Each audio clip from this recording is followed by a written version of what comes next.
मेरे प्यारे देशवासियों, नमस्कार। हर मन की बात से पहले देश के हर कोने से, हर आयु वर्ग के लोगों से मन की बात को लेकर के ढेर सारे सुझाव आते हैं। आकाशवाणी पर आते हैं, नरेंद्र मोदी ऐप पर आते हैं, माईगोव के माध्यम से आते हैं, फ़ोन के द्वारा आते हैं, रिकॉर्डेड मैसेज के द्वारा आते हैं। और जब कभी-कभी मैं उसे समय निकाल करके देखता हूँ तो मेरे लिए एक सुखद अनुभव होता है। इतनी विविधताओं से भरी हुई जानकारियाँ मिलती हैं। देश के हर कोने में शक्तियों का अंबार पड़ा है। साधक की तरह समाज में खपे हुए लोगों का अनगिनत योगदान। दूसरी तरफ शायद सरकार की नज़र भी नहीं जाती होगी, ऐसी समस्याओं का भी अंबार नज़र आता है। शायद व्यवस्था भी आदी हो गई होगी, लोग भी आदी हो गए होंगे। और मैंने पाया है कि बच्चों की जिज्ञासाएं, युवाओं की महत्वाकांक्षाएं, बड़ों के अनुभव का निचोड़, भांति-भांति की बातें सामने आती हैं। हर बार जितने इनपुट्स मन की बात के लिए आते हैं, सरकार में उसका डिटेल एनालिसिस होता है। सुझाव किस प्रकार के हैं, शिकायतें क्या हैं, लोगों का अनुभव क्या है। आमतौर पर देखा गया है कि मनुष्य का स्वभाव होता है दूसरे को सलाह देने का। ट्रेन में, बस में जाते और किसी को खांसी आ गई तो तुरंत दूसरा आके कहे ऐसा करो। सलाह देना, सुझाव देना, ये जैसे मानो हमारे यहाँ स्वभाव में है। शुरू में मन की बात को लेकर के भी जब सुझाव आते थे, सलाह के शब्द सुनाई देते थे, पढ़ने को मिलते थे, तो हमारी टीम को भी यही लगता था कि ये बहुत सारे लोग को शायद आदत होगी। लेकिन हमने ज़रा बारीकी से देखने की कोशिश की तो मैं सचमुच में इतना भाव विभोर हो गया। ज़्यादातर सुझाव देने वाले लोग वो हैं, मुझ तक पहुंचने का प्रयास करने वाले लोग वो हैं जो सचमुच में अपने जीवन में कुछ न कुछ करते हैं। कुछ अच्छा हो उस पर वो अपनी बुद्धि, शक्ति, सामर्थ्य, परिस्थिति के अनुसार प्रयत्नरत है। और ये चीज़ें जब ध्यान में आई तो मुझे लगा कि ये सुझाव सामान्य नहीं है, ये अनुभव के निचोड़ से निकले हुए हैं। कुछ लोग सुझाव इसलिए भी देते हैं कि उनको लगता है कि अगर यही विचार जहाँ जहाँ काम कर रहे हैं, वो विचार अगर और लोग सुने और उसका एक व्यापक रूप मिल जाए तो बहुत लोगों को फ़ायदा हो सकता है। और इसलिए उनकी स्वाभाविक इच्छा रहती है कि मन की बात में अगर इसका जिक्र हो जाए। ये सभी बातें मेरी दृष्टि से अत्यंत सकारात्मक है। मैं सबसे पहले तो अधिकतम सुझाव जो कि कर्मयोगियों के हैं, समाज के लिए कुछ न कुछ कर गुजरने वाले लोगों के हैं, मैं उनके प्रति आभार व्यक्त करता हूँ। इतना ही नहीं, मैं किसी बात को जब मैं उल्लेख करता हूँ तो ऐसी ऐसी चीज़ें ध्यान में आती हैं तो बड़ा ही आनंद होता है। पिछली बार मन की बात में कुछ लोगों ने मुझे सुझाव दिया था, फूड वेस्ट हो रहा है उसके संबंध में चिंता जताई थी और मैंने उल्लेख किया। और जब उल्लेख किया तो उसके बाद नरेंद्र मोदी ऐप पर, माईगोव पर देश के अनेक कोने में से अनेक लोगों ने कैसे कैसे इनोवेटिव आइडियाज़ के साथ फूड वेस्ट को बचाने के लिए क्या-क्या प्रयोग किए हैं। मैंने भी कभी सोचा नहीं था कि हमारे देश में खास करके युवा पीढ़ी लंबे अरसे से इस काम को कर रही है। कुछ सामाजिक संस्थाएं करती हैं तो हम कई वर्षों से जानते आए हैं, लेकिन मेरे देश के युवा इसमें लगे हुए हैं, ये तो मुझे बाद में पता चला। कईयों ने मुझे वीडियोज भेजे हैं। कई स्थान हैं जहाँ रोटी बैंक चल रही है। लोग रोटी बैंक में अपने यहाँ से रोटी जमा करवाते हैं, सब्जी जमा करवाते हैं, और जो नीडी लोग हैं वे वहाँ से प्राप्त भी कर लेते हैं। देने वाले को भी संतोष होता है, लेने वाले को भी कभी नीचा नहीं देखना पड़ता है। समाज के सहयोग से कैसे काम होते हैं, इसका ये उदाहरण है। आज अप्रैल महीना पूर्ण हो रहा है, आखिरी दिवस है। 1 मई को गुजरात और महाराष्ट्र का स्थापना दिवस है। इस अवसर पर दोनों राज्यों के नागरिकों को मेरी तरफ से बहुत-बहुत शुभकामनाएं। दोनों राज्यों ने विकास की नई-नई ऊंचाइयों को पार करने का लगातार प्रयास किया है, देश की उन्नति में योगदान दिया है और दोनों राज्यों में महापुरुषों की अविरत श्रृंखला और समाज के हर क्षेत्र में उनका जीवन हमें प्रेरणा देता रहता है। और इन महापुरुषों को याद करते हुए राज्य के स्थापना दिवस पर 2022 आज़ादी के 75 साल हम अपने राज्य को, अपने देश को, अपने समाज को, अपने नगर को, अपने परिवार को कहाँ पहुँचाएंगे, इसका संकल्प लेना चाहिए। उस संकल्प को सिद्ध करने के लिए योजना बनानी चाहिए और सभी नागरिकों के सहयोग से आगे बढ़ना चाहिए। मेरी इन दोनों राज्यों को बहुत-बहुत शुभकामनाएं हैं। एक ज़माना था जब क्लाइमेट चेंज ये एकेडमिक वर्ल्ड का विषय रहा, सेमिनार का विषय रहता था, लेकिन आज हम लोगों की रोज़मर्रा की ज़िंदगी में हम अनुभव भी करते हैं, अचरज भी करते हैं। कुदरत ने भी खेल के सारे नियम बदल दिए हैं। हमारे देश में मई जून में जो गर्मी होती है वो इस बार मार्च अप्रैल में अनुभव करने की नौबत आ गई। और मुझे मन की बात पर जब मैं लोगों के सुझाव ले रहा था तो ज़्यादातर सुझाव इन गर्मी के समय में क्या करना चाहिए उस पर लोगों ने मुझे दिए हैं। वैसे सारी बातें प्रचलित हैं, नया नहीं होता है, लेकिन फिर भी समय पर उसका पुनःस्मरण बहुत काम आता है। कोई श्रीमान प्रशांत कुमार मिश्र, टीएस कार्तिक, ऐसे अनेक मित्रों ने पक्षियों की चिंता की है। उन्होंने कहा कि बालकनी में, छत पे पानी रखना चाहिए। और मैंने देखा है कि परिवार के छोटे-छोटे बालक इस बात को बखूबी करते हैं। एक बार उनको ध्यान में आ जाए कि पानी क्यों भरना चाहिए तो वो दिन में 10 बार देखने जाते हैं कि जो बर्तन रखा है उसमें पानी है कि नहीं है, और देखते रहते हैं कि पक्षी आए कि नहीं आए। हमें तो लगता है कि ये खेल चल रहा है, लेकिन सचमुच में बालक मन में ये संवेदनाएं जगाने का एक अद्भुत अनुभव होता है। आप भी कभी देखिए, पशु पक्षी के साथ थोड़ा सा भी लगाव एक नए आनंद की अनुभूति कराता है। कुछ दिन पहले मुझे गुजरात से श्रीमान जगत भाई ने अपनी एक किताब भेजी, सेव द स्पैरोज, और जिसमें उन्होंने गौरैया की संख्या जो कम हो रही है उसकी चिंता तो की है, लेकिन स्वयं ने मिशन मोड में उसके संरक्षण के लिए क्या प्रयोग किए हैं, क्या प्रयास किए हैं, बहुत अच्छा वर्णन उस किताब में है।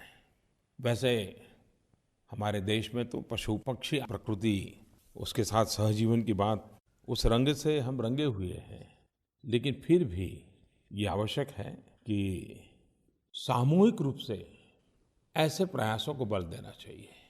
जब मैं गुजरात में मुख्यमंत्री था तो दाऊदी बोहरा समाज के धर्मगुरु सैयदना साहब को 100 साल हुए थे। वे 103 साल तक जीवित रहे थे और उनके 100 साल निमित्त बोहरा समाज ने बुरहानी फाउंडेशन के द्वारा इस पैरों को बचाने के लिए बहुत बड़ा अभियान चलाया था। इसका शुभारंभ करने का मुझे अवसर मिला था। करीब 52,000 बर्ड फीडर्स उन्होंने दुनिया के कोने-कोने में वितरित किए थे। Guinness book of world record में भी उसको स्थान मिला था। कभी-कभी हम इतने व्यस्त होते हैं तो अखबार देने वाला, दूध देने वाला, सब्जी देने वाला, पोस्टमैन, कोई भी हमारे घर के दरवाजे से आता है, लेकिन हम भूल जाते हैं कि गर्मी के दिन है, जरा पहले उसको पानी का तो पूछें। नौजवान दोस्तों, कुछ बातें आपके साथ भी तो मैं करना चाहता हूँ। मुझे कभी-कभी चिंता हो रही है कि हमारी युवा पीढ़ी में कई लोगों को कंफर्ट जोन में ही ज़िंदगी गुजारने में मजा आती है। माँ-बाप भी बड़े एक रक्षात्मक अवस्था में ही उनको लालन-पालन करते हैं। कुछ दूसरे एक्सट्रीम भी होते हैं, लेकिन ज़्यादातर कंफर्ट जोन वाला नज़र आता है। अब परीक्षाएं समाप्त हो चुकी हैं, वैकेशन का मजा लेने के लिए योजनाएं बन चुकी होगी। समर वैकेशन गर्मियां होने के बाद भी जरा अच्छा लगता है। लेकिन मैं एक मित्र के रूप में आपका वैकेशन कैसा जाए, कुछ बातें करना चाहता हूँ। मुझे विश्वास है कुछ लोग जरूर प्रयोग करेंगे और मुझे बताएंगे भी। क्या आप वैकेशन के इस समय का उपयोग, मैं 3 सुझाव देता हूँ, उसमें से तीनों करें तो बहुत अच्छी बात है, लेकिन 3 में से एक करने का प्रयास करें। ये देखें कि न्यू एक्सपीरियंस हो, प्रयास करें कि न्यू स्किल का अवसर लें, कोशिश करें कि जिसके विषय में न कभी सुना है, न देखा है, न सोचा है, न जानते हैं, फिर भी वहाँ जाने का मन करता है और चले जाएं। New places, new experiences, new skills. कभी-कभार किसी चीज़ को टीवी पर देखना या किताब में पढ़ना या परिचितों से सुनना और उसी चीज़ को स्वयं अनुभव करना, तो दोनों में आसमान ज़मीन का अंतर होता है। मैं आपसे आग्रह करूंगा इस वैकेशन में जहां भी आपकी जिज्ञासा है उसे जानने के लिए कोशिश कीजिए, नया एक्सपेरिमेंट कीजिए। एक्सपेरिमेंट पॉजिटिव हो, थोड़ा कंफर्ट जोन से बाहर ले जाने वाला हो। हम मध्यम वर्गीय परिवार के हैं, सुखी परिवार के हैं। क्या दोस्तों कभी मन करता है कि रिजर्वेशन किए बिना रेलवे के सेकंड क्लास में टिकट लेकर के चढ़ जाएं, कम से कम 24 घंटे की सफर करें? क्या अनुभव आता है? उन पैसेंजरों की बातें क्या है? वो स्टेशन पे उतर के क्या करते हैं? शायद साल भर में जो सीख नहीं पाते हैं, उस 24 घंटे की विदाउट रिजर्वेशन वाली भीड़-भाड़ वाली ट्रेन में सोने को भी न मिले, खड़े-खड़े जाना पड़े। कभी तो अनुभव कीजिए। मैं ये नहीं कहता हूँ बार-बार करिए, एक आध बार तो करिए। शाम का समय हो, अपना फुटबॉल लेकर के, वॉलीबॉल लेकर के या कोई भी खेलकूद का साधन लेकर के तद्दन गरीब बस्ती में चले जाएं। उन गरीब बालकों के साथ खुद खेलिए। आप देखिए, शायद जिंदगी में खेल का आनंद पहले कभी नहीं मिला होगा, ऐसा आपको मिलेगा। समाज में इस प्रकार की जिंदगी गुजारने वाले बच्चों को जब आपके साथ खेलने का अवसर मिलेगा, आपने सोचा है उनके जीवन में कितना बड़ा बदलाव आएगा? और मैं विश्वास करता हूँ एक बार जाएंगे, बार बार जाने का मन कर जाएगा। ये अनुभव आपको बहुत कुछ सिखाएगा। कई वॉलंटियर ऑर्गेनाइजेशंस सेवा के काम करते रहते हैं। आप तो गूगल गुरु से जुड़े हुए हैं, उस पर ढूंढिए। किसी ऐसे ऑर्गेनाइजेशन के साथ 15 दिन 20 दिन के लिए जुड़ जाइए, चले जाइए, जंगलों में चले जाइए। कभी-कभी बहुत समर कैंप लगते हैं, पर्सनालिटी डेवलपमेंट के लगते हैं, कई प्रकार के विकास के लिए लगते हैं, उसमें शरीक हो सकते हैं।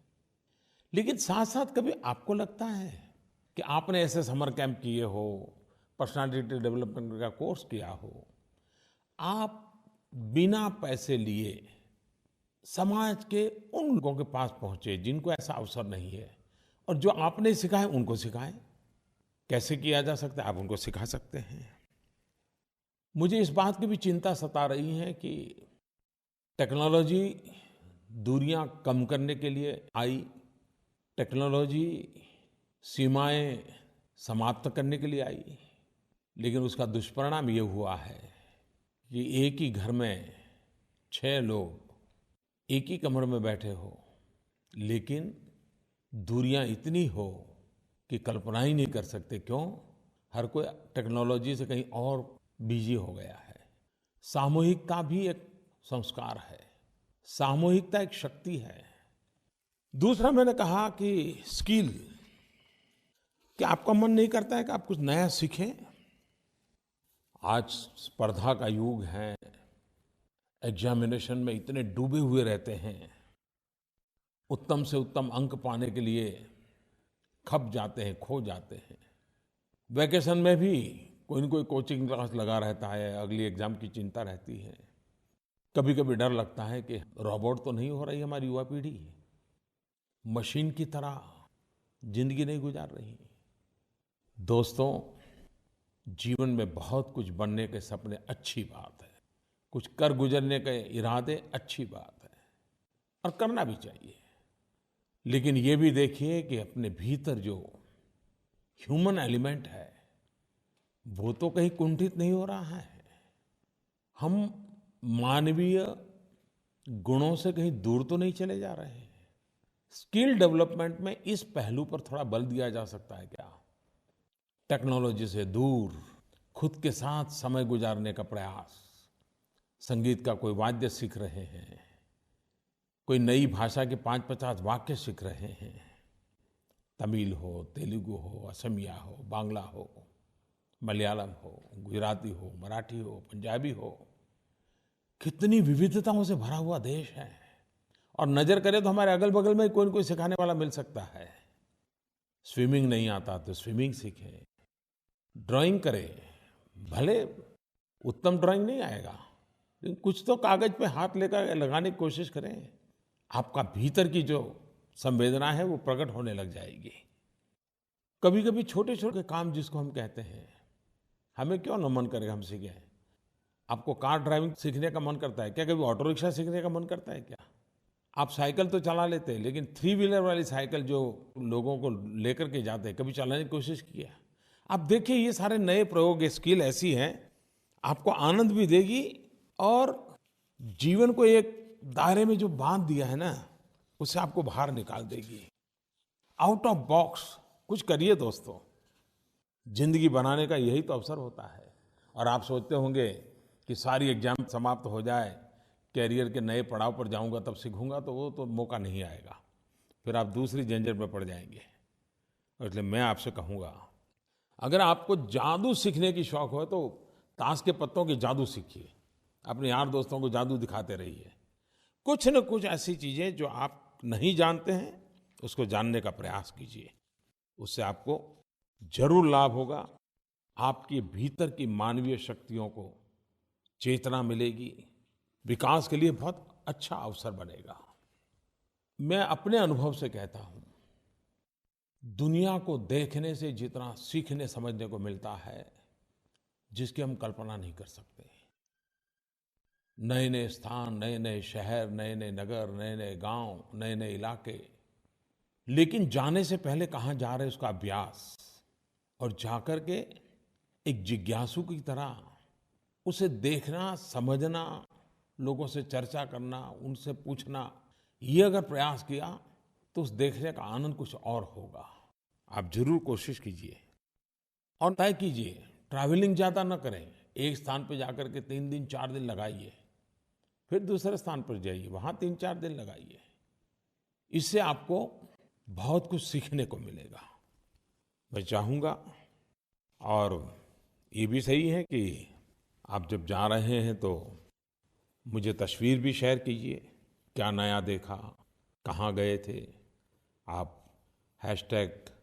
#इनक्रेडिबल इंडिया इसका उपयोग करके अपने इन अनुभवों को शेयर कीजिए।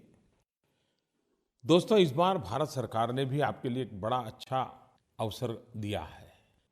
नई पीढ़ी तो नगद से करीब करीब मुक्त ही हो रही है, उसके कैश की जरूरत नहीं है। वो डिजिटल करेंसी में विश्वास करने लग गई है। आप तो करते हैं, लेकिन इसी योजना से आप कमाई भी कर सकते हैं। आपने सोचा है? भारत सरकार ने एक योजना है, अगर भीम ऐप, जो कि आप डाउनलोड करते होंगे, आप उपयोग भी करते होंगे, लेकिन किसी और को रिफर करें, किसी और को जोड़ें, और वो नया व्यक्ति अगर 3 ट्रांजैक्शन करे, आर्थिक कारोबार 3 बार करें, तो इस काम करने के लिए आपको 10 रुपये की कमाई होती है। आपके खाते में सरकार की तरफ से 10 रुपया जमा हो जाएगा। अगर दिन में आपने 20 लोगों से करवा लिया तो आप शाम होते होते 200 रुपया कमा लेंगे। व्यापारियों को भी कमाई हो सकती है, विद्यार्थियों को भी कमाई हो सकती है। और ये योजना 14 अक्टूबर तक है। डिजिटल इंडिया बनाने में आपका योगदान होगा। न्यू इंडिया के आप एक प्रहरी बन जाएंगे। तो वैकेशन का वैकेशन और कमाई की कमाई, रिफर एंड अर्न। आमतौर पर हमारे देश में वीआईपी कल्चर के प्रति एक नफरत का माहौल है, लेकिन ये इतना गहरा है कि मुझे अभी-अभी अनुभव हुआ जब सरकार ने तय कर दिया कि अब हिंदुस्तान में कितना ही बड़ा व्यक्ति क्यों न हो, वो अपनी गाड़ी पर लाल बत्ती लगा करके नहीं घूमेगा। वो वो एक प्रकार से वीआईपी कल्चर का सिंबल बन गया था। लेकिन अनुभव ये कहता था कि लाल बत्ती तो व्हीकल पर लगती थी, गाड़ी पर लगती थी, लेकिन धीरे धीरे धीरे वो दिमाग में घुस जाती थी और दिमागी तौर पर वीआईपी कल्चर पनप चुका है। अभी तो लाल बत्ती गई है, इसके लिए कोई ये तो दावा नहीं कर पाएगा कि दिमाग में जो लाल बत्ती घुस गई है वो निकल गई होगी। मुझे बड़ा इंटरेस्टिंग एक फ़ोन कॉल आया। खैर उस फ़ोन में उन्होंने आशंका भी व्यक्त की है, लेकिन उससे मैं इतना अंदाज आता है इस फ़ोन कॉल से कि सामान्य मानवीय चीज़ें पसंद नहीं करता है, उसे दूरी महसूस होती है। नमस्कार प्रधानमंत्री जी, मैं शिवा चौबे बोल रही हूँ जबलपुर मध्य प्रदेश से। मैं गवर्नमेंट के रेड बीकन लाइट बैन के बारे में कुछ बोलना चाहती हूँ।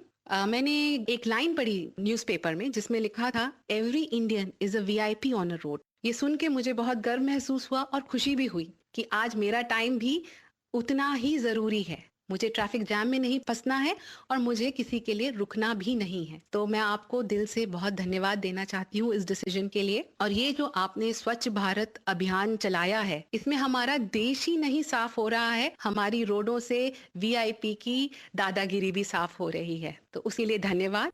सरकारी निर्णय से लाल बत्ती का जाना वो तो एक व्यवस्था का हिस्सा है, लेकिन मन से भी हमें प्रयत्नपूर्वक इसे निकालना है। हम सब मिलकर के जागरूक प्रयास करेंगे तो निकल सकता है। न्यू इंडिया का हमारा कंसेप्ट यही है कि देश में वीआईपी की जगह पर ईपीआई का महत्व बढ़े। और जब मैं वीआईपी के स्थान पर ईपीआई कह रहा हूं तो मेरा भाव स्पष्ट है, एवरी पर्सन इज इम्पोर्टेंट। हर व्यक्ति का महत्व है, हर व्यक्ति का महात्म्य है। 125 करोड़ देशवासियों का महत्व हम स्वीकार करें, 125 करोड़ देशवासियों का महात्म्य स्वीकार करें, तो महान सपनों को पूरा करने के लिए कितनी बड़ी शक्ति एकजुट हो जाएगी। हम सबने मिलकर के करना है। मेरे प्यारे देशवासियों, मैं हमेशा कहता हूं कि हम इतिहास को, हमारी संस्कृति को, हमारी परंपराओं को बार बार याद करते रहें। उससे हमें ऊर्जा मिलती है, प्रेरणा मिलती है। इस वर्ष हम 125 करोड़ देशवासी संत रामानुजाचार्य जी की 1000वीं जयंती मना रहे हैं। किसी न किसी कारणवश हम इतने बंध गए, इतने छोटे हो गए कि ज़्यादा से ज़्यादा शताब्दियों तक का ही विचार करते रहे। दुनिया के अन्य देशों के लिए तो शताब्दी का बड़ा महत्व होगा, लेकिन भारत इतना पुरातन राष्ट्र है कि उसके नसीब में 1000 साल और 1000 साल से भी पुरानी यादों को मनाने का अवसर हमें मिला है।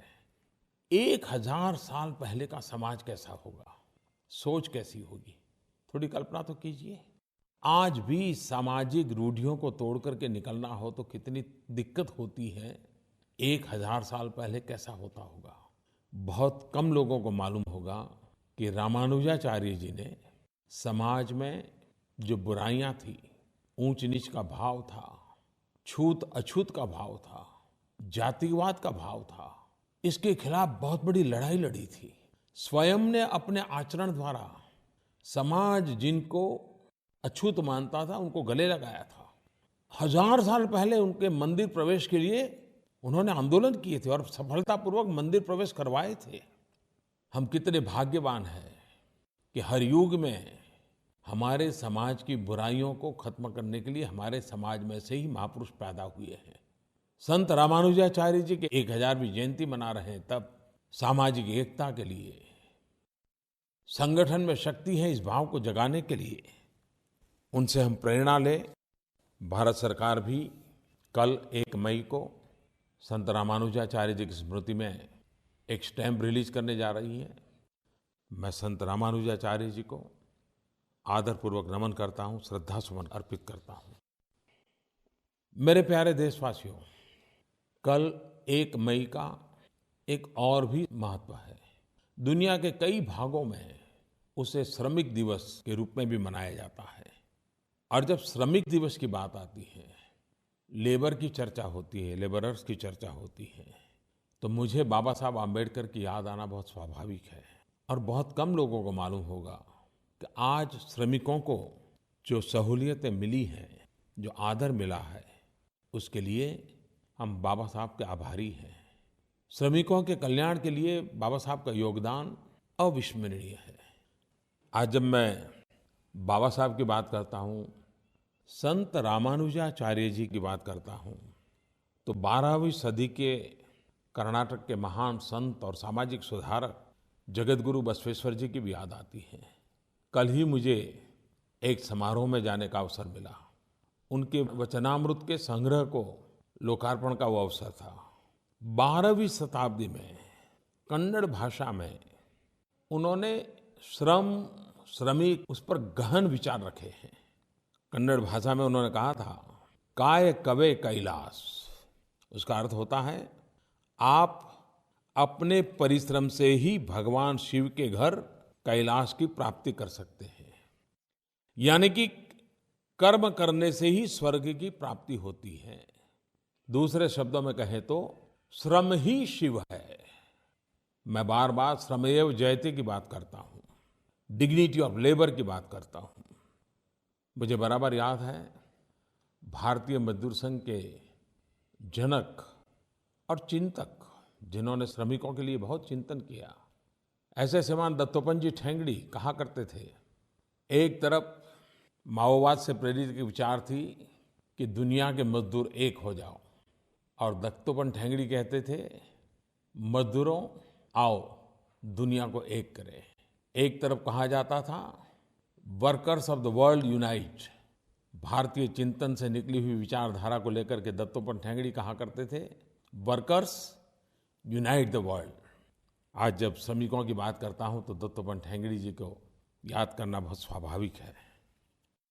मेरे प्यारे देशवासियों, कुछ दिन के बाद हम बुद्ध पूर्णिमा मनाएंगे। विश्व भर में भगवान बुद्ध से जुड़े हुए लोग उत्सव मनाते हैं। विश्व आज जिन समस्याओं से गुजर रहा है, हिंसा, युद्ध, विनाश लीला, शस्त्रों की स्पर्धा, जब ये वातावरण देखते हैं तो तब बुद्ध के विचार बहुत ही रिलेवेंट लगते हैं। और भारत में तो अशोक का जीवन युद्ध से बुद्ध की यात्रा का उत्तम प्रतीक है। मेरा सौभाग्य है कि बुद्ध पूर्णिमा के इस महान पर्व पर यूनाइटेड नेशंस के द्वारा वैसाख डे मनाया जाता है। इस वर्ष ये श्रीलंका में हो रहा है। इस पवित्र पर्व पर मुझे श्रीलंका में भगवान बुद्ध को श्रद्धा सुमन अर्पित करने का एक अवसर मिलेगा, उनकी यादों को ताज़ा करने का अवसर मिलेगा। मेरे प्यारे देशवासियों, भारत ने हमेशा सबका साथ सबका विकास इसी मंत्र को लेकर के आगे बढ़ने का प्रयास किया है।